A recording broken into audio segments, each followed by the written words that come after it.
How does the idea of breaking as making factor into a chemical fascination with glass?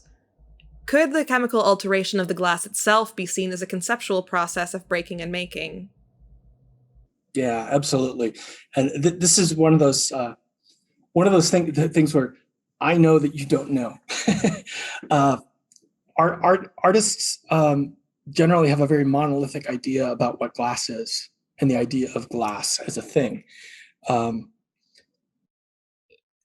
Glass, when we talk about glass, we're really talking about an enormous family of possibilities. But within the studio glass realm, we have a very limited slice of this much broader spectrum of opportunity. And different types of glass break differently. They have a different, if they're put together at the way they're put together at the atomic level with different combinations of atoms, those atoms are going to hold themselves together differently. And so when you apply an impact or a stress or something, they're going to pull apart differently because they are different at the micro scale. It's if your eye is trained to see those differences, or if your process is calibrated to elicit those differences, then that can become intentionality, that can become gesture. Borosilicates and soda lime silicates are very, very different in their atomic structure, and they can break very, very differently. We just don't usually see them because in terms of process, we don't see them in similar forms. We don't see them going through similar experiences. We don't often encounter sheets of boro, and we don't encounter, sort of torch worked rods of soda lime very often, unless you're a soft glass worker. But then even then, your methodologies are very different. But then beyond just those two things that really dominate the art glass world, we could begin to bring in, well, lead crystal. Lead crystal breaks very differently because of its mass, its density. Striking a block of lead crystal or a block of borosilicate, they're going to look quite different when they break.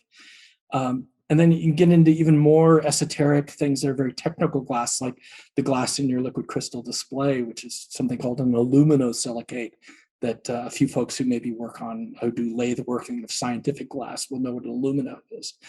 But that can be a very, very tough glass, noticeably more difficult to break, to score and break, for example, or to bend and break.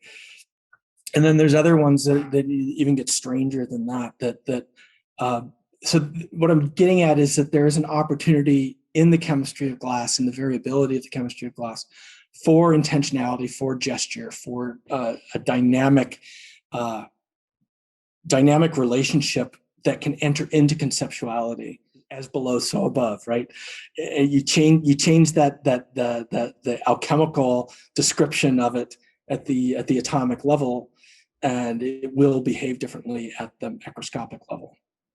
What science can bring into that is, and what breaking is making can be about, is to what extent can that understanding of how things are put together change what it looks like, but also how do I feel about my relationship to it because it broke in the way that it did. The same stuff that scatters the light also scatters the cracks in very particular ways and changes the way that it breaks. So if there is difference in appearance, chances are there are opportunities in process.